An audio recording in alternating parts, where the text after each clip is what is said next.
Christmas Eve at the Morrison House in Westchester was always a production.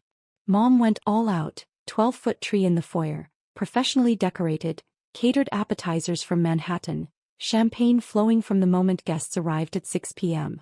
I'd driven up from Brooklyn that afternoon, hitting traffic on the Hutchinson Parkway for 90 minutes. My phone kept buzzing with Slack messages. Our engineering team was doing a late-night deployment. Our sales team had just closed a $3.2 million contract with a healthcare network, and our CFO needed approval on Q1 budget allocations. But none of that mattered as I pulled up to the house in my Honda CR-V. Not fancy. Not impressive. Just reliable. My brother Jake's BMW M5 was already there, gleaming in the driveway like a status symbol. So was Dad's Lexus and my sister Claire's Mercedes SUV. I grabbed my overnight bag and the wine I'd brought. A nice Napa cab, $80, which I knew Mom would passive-aggressively comment on as thoughtful but modest, and headed inside. Rachel.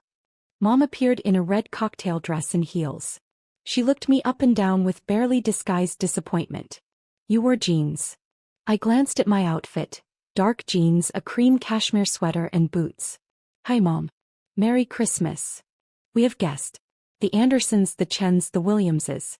Couldn't you have worn something more festive? I'm festive. I'm here, aren't I? She sighed and took my wine. Well, come say hello to everyone. Your brother just got a promotion. Of course he did. The living room was crowded with family and friends.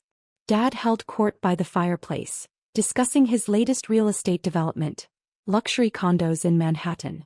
Claire and her husband Brad were showing off photos of their new house in Connecticut. And Jake stood by the bar, surrounded by admirers, explaining his recent promotion to Senior Vice President of Sales at MedCore Solutions. Rachel. Jake spotted me and waved me over. There she is. My baby sister. I was 34. He was 37. But he'd been calling me baby sister my entire life, usually right before dismissing something I'd said. Hi Jake. Congratulations on the promotion. Thanks. It's been a great year. Just closed a $47 million deal with a hospital network in Boston. Biggest contract in company history. He turned to his audience. Rachel here works in tech. Don't you, Rach? I do. What's it called again? Your little startup. Cloud Medics. Right. Cloud Medics. He said it the way someone might say, adorable. What do you guys do again? Some kind of medical software. We provide cloud-based infrastructure for healthcare data management and analytics. Interesting. So like what IT support? Not exactly. We help hospitals and medical practices securely store, analyze, and share patient data across their systems. We integrate with EHRs, imaging systems, lab results, billing. Sounds complicated, Mr. Anderson interrupted. Is there a market for that? There is. Healthcare data is incredibly fragmented. We help solve that problem. Jake laughed. Rachel's being modest. Her company is basically a hobby, right, Rach? You work from your apartment. I work from our office in Manhattan. You have an office? He seemed genuinely surprised. We do. Near Bryant Park. How many people work there? Like 5. More than that. 10. 15. He was grinning now, enjoying himself. Claire and Brad had joined the conversation along with several family friends. We have 380 employees, I said quietly. Jake blinked. 380? Yes. Doing what exactly? Engineering, sales, customer success, operations, finance. Standard company functions. He exchanged a look with Dad. And this is profitable? Yes. How profitable are we talking? Like break even? Making a few $100,000. I could have told him. Right then. I could have said we'd just closed $127 million in revenue, that we'd raised $240 million across 3 funding rounds, that our last valuation was $680 million, that we had 847 healthcare clients including 12 of the top 20 hospital networks in America. But I didn't. We're doing fine, I said instead. Jake laughed again. Fine. Cute. Look, Rach, I'm not trying to be mean. But your little online thing isn't a real business. Not like what I do. MedCore has 4,000 employees globally. We generate $2.3 billion in annual revenue. We're publicly traded. That's a real company. Jake, Mom said gently, I'm sure Rachel is doing her best. I'm not saying she's not. I'm just being honest. Most startups fail. It's statistics. Rachel's been doing this for 6 years now? If it hasn't taken off by now, it's probably not going to. No offense. None taken, I said, even though offense was definitely taken. Maybe it's time to think about getting a real job, Dad suggested. Jake's company is always hiring. I'm sure he could make some introductions. Medcore would love someone with your technical background, Jake agreed. We need people who understand healthcare IT. I could get you an interview. Probably start you at $120,000, $130,000. Good benefits. Stock options. Real career path. Everyone was nodding encouragingly. Like they were doing me a favor. Like I should be grateful. That's generous, I said carefully. But I'm happy where I am. Happy in your apartment working on your little online thing? Claire spoke up for the first time. Rachel, be realistic. You're 34. Don't you want stability? Benefits? A 401k? I have all of those things. Through your startup? Come on. Jake put his hand on my shoulder in what he probably thought was a brotherly gesture but felt condescending. Look, I get it. You're proud. You've put years into this. But sometimes you have to know when to fold. There's no shame in admitting something didn't work out and moving on. Your little online thing isn't a business, Brad added, trying to be helpful. It's a learning experience. A stepping stone. Time to take what you learned and apply it to a real career. The entire room was looking at me with pity. Poor Rachel. Still playing entrepreneur at 34. Still pretending her little hobby was a real company. I set down my wine glass. I need some air. I walked out to the back patio and stood in the cold December night, breathing slowly. My phone buzzed. A Slack message from my COO David Martinez. David, deployment successful. 0 downtime. The engineering team crushed it. Me, excellent. Tell them great work. David, how's the family thing? Me, about as expected. David, they still think you're unemployed? Me, they think I'm running a hobby business from my apartment. David, incredible. When are you going to tell them? Me, I'm not. Let them figure it out on their own. David, you're evil. I love it. I went back inside after 20 minutes. The party had moved on to other topics. Nobody asked where I'd been. The thing is, they had good reason to be skeptical 6 years ago. In 2019, I'd quit my job as a healthcare consultant at Deloitte to start CloudMedics. Everyone thought I was insane. I'd had a 6-figure salary, partnership track, excellent benefits. And I'd walked away to solve a problem that most people didn't even know existed. Healthcare data was a nightmare. Hospitals had separate systems for patient records, imaging, lab results, billing. Nothing talked to anything else. Doctors wasted hours trying to find information. Patients' records were incomplete. Billing was a disaster. I'd seen it firsthand during my consulting work. And I knew there had to be a better way. The first year was brutal. I burned through $90,000 in savings. I lived on rice and beans. I taught myself cloud architecture and healthcare compliance regulations. I worked 18-hour days building a platform that nobody wanted yet. CloudMedics launched in 2020 with one client, a small medical practice in Queens that owed me a favor. We managed their data for $500 a month. Then COVID hit. Suddenly, every healthcare provider in America needed better data systems. Telemedicine exploded. Remote patient monitoring became critical. Data sharing across systems wasn't optional anymore. It was survival. CloudMedics was perfectly positioned. We had the technology, the compliance, the infrastructure. And we could deploy fast. By the end of 2020, we had 47 clients and $2.3 million in revenue.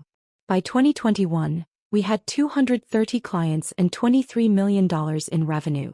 By 2022, we'd hit 520 clients, raised $85 million in Series B funding, and generated $67 million in revenue. This year, 2025, we had 847 clients, 380 employees, and $127 million in annual revenue. Our Series C round had valued us at $680 million. But my family had no idea. They'd seen my modest apartment in Brooklyn, which I owned outright mortgage-free, but they didn't know that. They'd seen my sensible car, paid cash. They'd seen my casual clothes, comfortable and practical. And they'd decided I was failing. I'd stopped correcting them around year 3. What was the point? They weren't asking real questions. They were making judgments based on appearances. And honestly, part of me wanted to see how long it would take them to notice. To show genuine curiosity. To care enough to ask about my work beyond, how's the computer thing going? 6 years. The answer was 6 years and they still didn't care. 3 weeks after Christmas on a Wednesday afternoon, I was in my office reviewing our Q1 sales pipeline.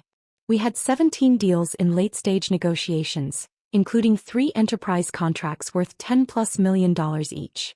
My office was on the 23rd floor of our Midtown Manhattan headquarters. Floor-to-ceiling windows overlooking Bryant Park. Modern furniture, dual monitors, walls covered with patents, industry awards and framed articles from HITN News, Modern Healthcare and Forbes about Cloudmedix's rapid growth. My assistant Jennifer knocked on my open door. "Rachel, your 3 p.m. is here. Robert Chin from Medcore Solutions." I looked up from my laptop. Medcore? Yes. He's their executive VP of strategic partnerships. He's been trying to get a meeting with you for 6 months. This is his 3rd attempt. Medcore. Jake's company. Did he say what he wants to discuss? Partnership opportunities. He mentioned something about integrating their medical devices with our data platform. I smiled slowly. "Show him in." Jennifer left and returned 30 seconds later with a man in his mid-50s, wearing an expensive suit and carrying a leather portfolio. He was already talking as he entered. "Ms. Morrison, thank you so much for finally agreeing to meet. I know your schedule is." He stopped mid-sentence. He'd just seen my face. The color drained from his cheeks. "Mr. Chin," I said calmly. "Please have a seat." He stood frozen in the doorway, his mouth slightly open. You're Rachel Morrison?" "I am. And you're Jake Morrison's boss, correct?" Yes. I'm the Executive Vice President of Strategic Partnerships at Medcore Solutions. Jake reports to me." "I know. He mentioned his promotion at Christmas. Congratulations on the Boston deal, by the way. $47 million. Impressive." Robert Chen's hands were visibly shaking as he walked to the chair across from my desk and sat down stiffly. He set his portfolio on his lap but didn't open it. "Jake is your brother," he said slowly, like he was processing information in real time. "He is. And you're the CEO of Cloudmedix." "Founder and CEO, yes." "Jake never mentioned. I had no idea you were related." "Jake doesn't know what I do. None of my family does, really. They think I run a small hobby business from my apartment." Robert Chin blinked several times. "A hobby business. That's what they call it. My little online thing." He opened his mouth. Closed it. Opened it again. "Ms. Morrison, Rachel, I need to apologize. At our office, Jake talks about his family occasionally. He mentioned he had a sister who plays entrepreneur with some tech startup. He made it sound like you were struggling. Like it was a side project that hadn't worked out. He thinks that because I let him think that." "Why?" "Because he never asked what I actually do. None of them did. They saw how I dressed, where I lived, what I drove, and decided I was failing. They never bothered to Google my name or my company. They just assumed."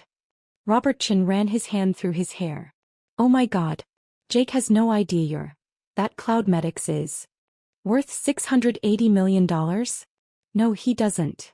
I don't even know what to say. We've been trying to partner with Cloudmedix for over a year. We see you as the future of healthcare data integration. We wanted to discuss embedding our device data directly into your platform. It would be huge for both companies." "I'm aware. I've read your proposals. All 3 of them. And I've been considering it. Your medical device technology is excellent. Your market reach is impressive. A partnership could work." "Could work," he repeated. "Not will work. I need to be sure any partnership serves Cloudmedix's mission and our clients' needs. That comes before everything else." "Of course. Absolutely." He finally opened his portfolio and pulled out a presentation deck. I prepared a full proposal. Market analysis, integration specs, revenue projections. "Mr. Chin, before we discuss business, I need to address something." He looked up. Yes. Jake can't know about this meeting. Not yet. What? I don't want him to find out I'm the CEO of Cloud Medics from you. He'll find out eventually, but on my timeline, not yours. Rachel, with all due respect, Jake is one of my senior VPs. If we're going to partner with Cloud Medics, he'll need to know. He'll be involved in the integration planning. Then we won't partner. He stared at me. You're serious? Completely serious. My relationship with my family is complicated. I'm not ready for them to know what I've built. Not yet. That's a deal breaker for Medcore, I understand. But those are my terms. Robert Chin sat back in his chair, processing. How long do you need? I don't know. Maybe a few months. Maybe longer. Rachel, I've been chasing this partnership for over a year. Cloud Medics is the crown jewel of healthcare data platforms. If we integrate with you, it transforms our business model. I can't wait indefinitely. I'm not asking you to wait indefinitely. I'm asking you to be patient while I figure out how to handle this situation. And if I agree, if I keep this quiet from Jake and the rest of Medcore's leadership, then we can discuss partnership terms. Not a guarantee, but a real conversation. He drummed his fingers on the portfolio, thinking, I need something in return. Such as a timeline. I need to know when you're going to tell your family, because eventually this will come out. And when it does, I need to know Medcore won't be caught in the middle of family drama. Fair enough. I'll tell them by April 1st. That gives me 3 months. And if we move forward with a partnership, Jake will need to recuse himself from the Cloud Medics integration team. Conflict of interest. I'd prefer that. Robert Chin extended his hand. Deal. I'll keep this quiet until April 1st. In exchange, you'll give serious consideration to our partnership proposal. I shook his hand. Deal. He smiled for the first time since entering my office. Your brother has no idea what's about to hit him, does he? Not even remotely. Can I ask why you've kept this secret for so long? I leaned back in my chair. Because I wanted to see if anyone in my family cared enough to actually ask about my work. To show genuine interest. To look beyond appearances. They didn't. And that told me everything I needed to know about what they value. That's harsh. Maybe. But I spent 6 years building this company while my family assumed I was failing. I learned to succeed without their belief, their support, their validation. That changes you. I imagine it does.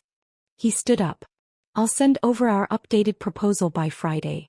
Take your time reviewing it. And Rachel, for what it's worth, Jake talks about you more than you might think. He worries about you. He worries about me embarrassing the family. That's different from caring about me. Robert Chin nodded slowly. You might be right about that. I'll be in touch. After he left, I sat in my office watching the sun set over Bryant Park. My phone rang. Jake. I let it go to voicemail. The next morning, Jennifer knocked on my door again. Rachel, your brother is in the lobby. He doesn't have an appointment, but he's insisting he needs to see you. Jake is here. Yes. He looks upset. I glanced at my calendar. I had a board meeting in an hour, but I could spare 15 minutes. Send him up. Jake appeared 5 minutes later, looking disheveled. His tie was loose, his hair messy. He walked into my office and stopped dead when he saw the space. What the hell is this? He asked.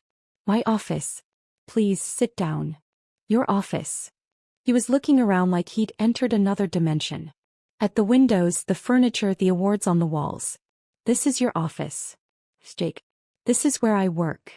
This is. He picked up an award from my credenza. Modern Healthcare Innovation Leader of the Year, 2024? You won this. Cloud Medics won it. I accepted on behalf of the company. He set it down carefully and picked up another. Forbes 30 Under 30 Healthcare Technology 2021. You were in Forbes. I was. He found a framed article on the wall. TechCrunch. Cloud Medics raises $240 million Series C at $680 million valuation. He read it out loud, his voice getting higher. The company, led by founder and CEO Rachel Morrison, has grown from a one-person operation to 380 employees and $127 million in annual revenue in just 6 years. He turned to face me. What the fuck, Rachel? Language. Don't do that. Don't act calm. He was breathing hard. My boss just called me into his office. Robertson. My fucking boss.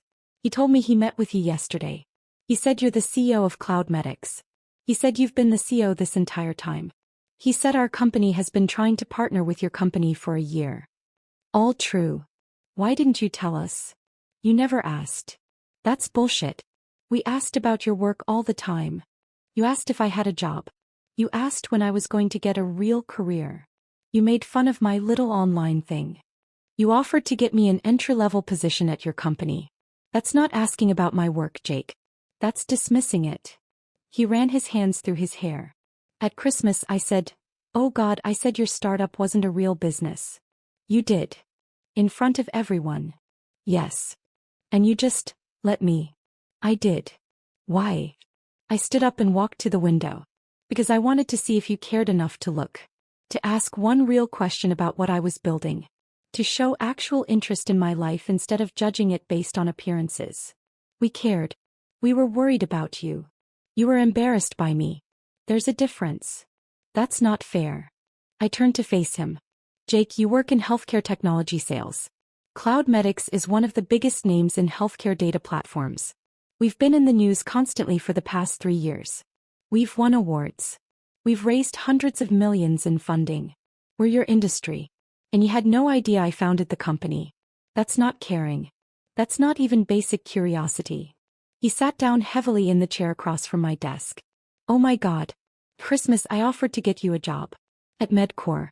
At $120,000 a year. You did. And your company is worth $680 million. As of our last funding round, yes. How much do you own? 63%. He did the math in his head, his face going pale. That's over $400 million. On paper. I can't exactly spend it. Still. He looked up at me. You're worth over $400 million and I offered to help you get an entry-level job. Senior level, actually. You said $120,000 to $130,000. That's not entry-level. Don't joke about this.